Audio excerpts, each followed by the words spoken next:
Hello, I'm Kads, and welcome to today's video. So we have once again come to the end of another rotation of the Cursed City, and unfortunately, this go around, we had a very short stint when it comes to Sintranos hard mode. As you can see, we got absolutely bodied by stage 6 once again, and that basically stopped our progression into anywhere further.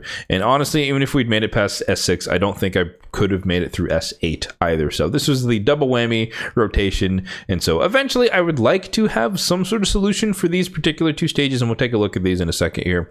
But for now, I don't really have a solution, but I'm open to your suggestions in the comment section down below. If you were able to get past stage 6, what team did you run? And I probably don't have the champions that you have, but nonetheless, we'll just kind of see what you guys can come up with. So as a quick recap for those who are less familiar with this style of video, I am in the end game despite being free to play, which does mean that I'm able to fully complete Sintranos on normal mode. You can see here by the completion of the quests, and I don't really talk about that as much just because I'm able to do it with relative ease. And on top of that, for hard mode, I am able to complete all of the lower 3 stages, that being Plague Home, Dead Rise, and of course Cobble Market, on top of being able to beat Amius in both difficulties for all rotations. So as you might guess, this is going to be a fairly short video, but nonetheless, I do want to highlight how far I was able to get in the stages I was able to complete and potentially optimize. So starting off stage 1, this one is the team I used to run before, but we have a good amount of CC with the stun from Astralon. We have the potential lockout from Rhonda. We have a stun set on Elhain, who is my starter champion, fun fact. And then we have Killian, or Cillian, the lucky, however you say it, who has AoE block active skills. Note that he is the only unbooked champion. Or no, Astralon and Killian the lucky are both unbooked. And so whenever they land their stuff, it's nice. And if they don't, then I just kind of restart the run. It's not the end of the world. And then stage 2 was where we had a little bit of improvement. I wasn't able to do this one before just because I didn't have enough champions built on my account. And Countess Lix, one of my more recent pulls, actually came in clutch with the AoE block active skills. Granted, on a super long cooldown. I think it's like a 7-turn unbooked, and she is unbooked. We'll check her out a bit later. But it was able to do enough work. I think she was able to lock out like state wave 2, maybe, or wave 3. I forget how far I saved it or whatever. But yeah. And then we had Pig Sticker in there, who was a rare that I maxed probably years ago now to try and like optimize like a Scarab King team. And it kind of fell through, but she was 6-starred for that purpose. So she was a Hefrak bait, more or less. So I sent her to die so that Hefrak can get a free activation of his big AoE attack. We also have Ultimate Garlic in there, who again is kind of a mid DPS, but he kind of functions enough in these types of fights. And then Allure, honestly, is secret MVP, because having her A2 be a decreased defense small version, but also the AoE sleep is very useful when it comes to Sintranos, especially if you pair her with a bunch of single target people. You can just focus one champion while everyone else is asleep, and it becomes a nice form of CC. For stage 3, we have more stun sets back in action. Stun set on Kale, stun set on Judge, and these two are champions that I regularly use in Doom Tower Heartseeker Room, so that's why they have those builds copied over. Ninja is a good form of CC AoE freeze on top of the stun set potential. Dark Kale is only in there just because it's there's some amount of attack-based champions, and we have AoE decrease attack, but he's not really that crucial to the success of the run. And then Foley is just kind of a generic DPS relative to the rest of this team, but the block revive is kind of nice, but I don't think this particular stage requires it. I don't remember if there are revivers or not, but I don't think that was a quintessential to the success. So he's just, AoE nuker for that team. Stage 4, carried by Narcisse, and then helped by Skullcrown and Solus, but really not much to talk about on that one. And then Iron Twins, more or less, it's Brimstone farming between Tila and Gomlock Skyhide, and then basically we do a bunch of DPS between Wukong and Varl. By the end of the fight, these 3 guys are basically dead, and it's just kind of Wither and Tila soloing or duoing the boss, and then Wukong pops up every once in a while, every 3 turns or whatever, does a little bit of damage, then immediately gets killed off again. So kind of just, let them run free, and eventually they kind of get through the stage. And yep, that is it for my progression into hard Sintranos, or a hard Soulcross on Sintranos. But yeah, so stage 6 has been the bane of a lot of people's existence, mine included, depending on the rotation, depending on the champions that you have. And in this case, I was not able to get anywhere. I mean, I was able to beat wave 1 a couple of times, but my main problem here is that I really just just don't have enough DPS like across the team. You could take a look at, you know, everyone who is possible, but I'm really hard lacking DPS. And from what I've seen from like teams and people in my clan, it's like they're rocking like, you know, a couple of duchesses or whatnot, so you can just kind of stay alive for the duration. And Helicatha is obviously the MVP, being able to one, ignore shields, but also just be your DPS for the team, block damage, of course, preventing your team from taking damage. But yeah, I have Marquez in there who does a decent amount of damage. Then we have Kyoku, who's good for protection, but also the slight potential if you start lapping them to place AoE HP burn if you have decreased attack out there already. I have Abyssal here in a stun set, and then Dur is kind of like a high resistance healer reviver type thing. But yeah, we're just kind of lacking the damage, and Wave 2 has just the most annoying combination of champions ever known to man. Maybe not the most annoying, but one of the most annoying, where when you don't have damage, because there's a lot of healers and cleansers and protectors and shielders, and it's just like I have 1 DPS and like 4 supports, and they just can't blast through it. On top of being like stunned and CC'd by like 2 biggins and all this other stuff, decreased accuracy, so I can't land my debuffs anymore. It's just an absolute nightmare. So hopefully I'm able to beat that in the future. But yeah, for whenever this rotation comes around, stage 6 is always going to be the hard sticking point. And then I alluded to it earlier, but if it wasn't going to be stage 6, it was going to be stage 8, because I haven't quite figured out how to beat this stage either.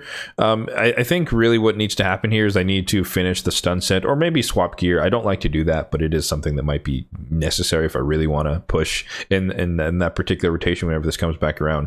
But I just need the stun set to kind of add some CC to the mix. We have a good amount of protection from Dudan. We have a good amount of DPS between Zargala and Daithi, and then we have the support with Hoffreys going on there. So I think this team could work, but Bowsmith Flannan here is not yet built up or geared, and so that's going to be a sticking point in the future as well until that occurs. And then lastly, let's go through the Amius teams on hard and normal, starting off with the hard mode. So here we have a team that this was like the first rotation ever of Amius where I wasn't actually successful. But second time around, because it's been a while since we've had this particular iteration, but the second time around I was able to do it. Once again, Brimstone farming here with Airster Dreamsong, but also a little bit of healing with her passive. Heal reduction champion, of course, MVP for Amius whenever she's in the mix is Venomage.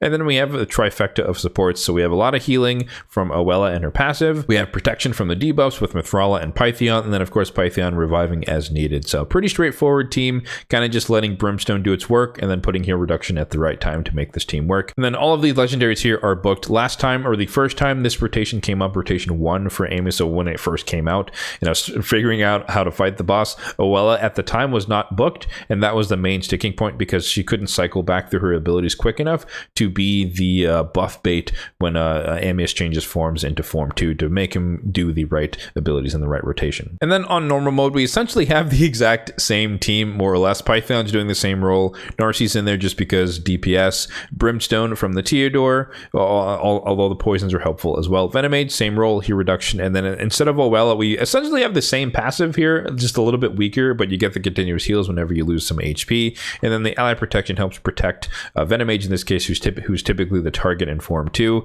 from dying, and so we can kind of keep our ability cycling properly. So as I mentioned, the one champion who was freshly built for this rotation of the Cursed City was the lovely Countess Lix here. In a mix of gear, we have 3 pieces of stone skin, which is kind of just happenstance. It was really just like the gloves were really, really nice and they were free. They were free to use, and so I figured I might as well complete the set. But then I also got this amulet, so it's like cool, a little bit of accuracy, crit damage, and then might as well finish it off with the 3-piece just for the extra stats.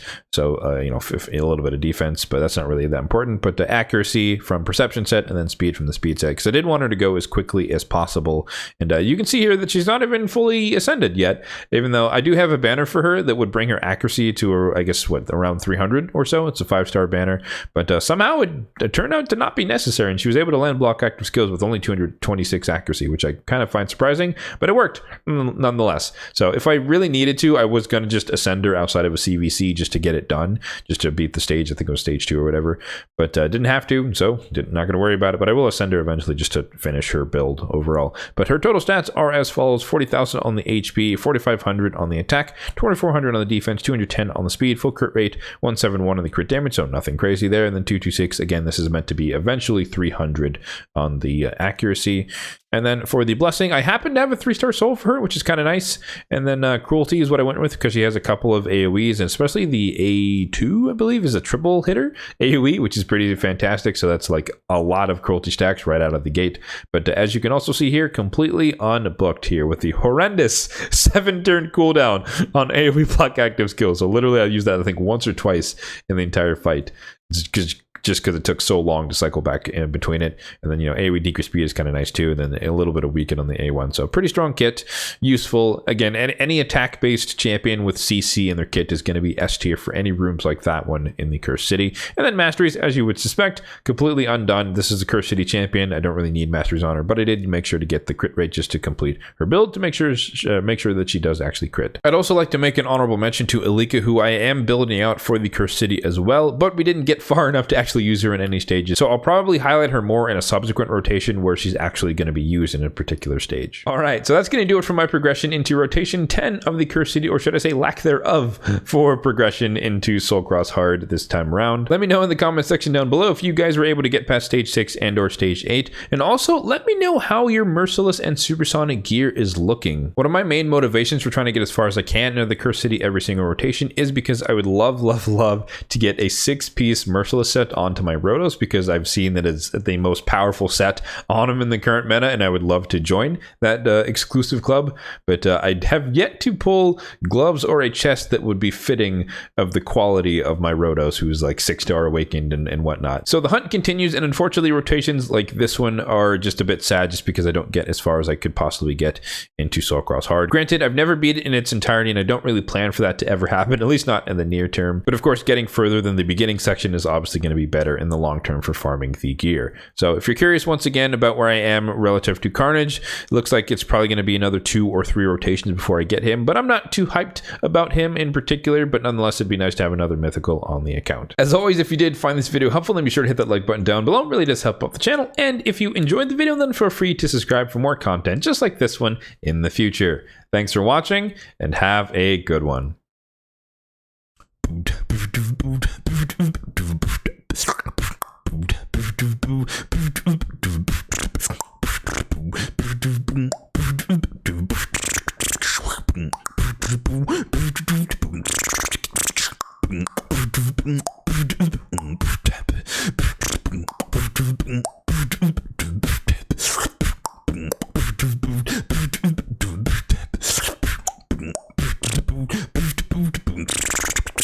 Sorry. All right, focus.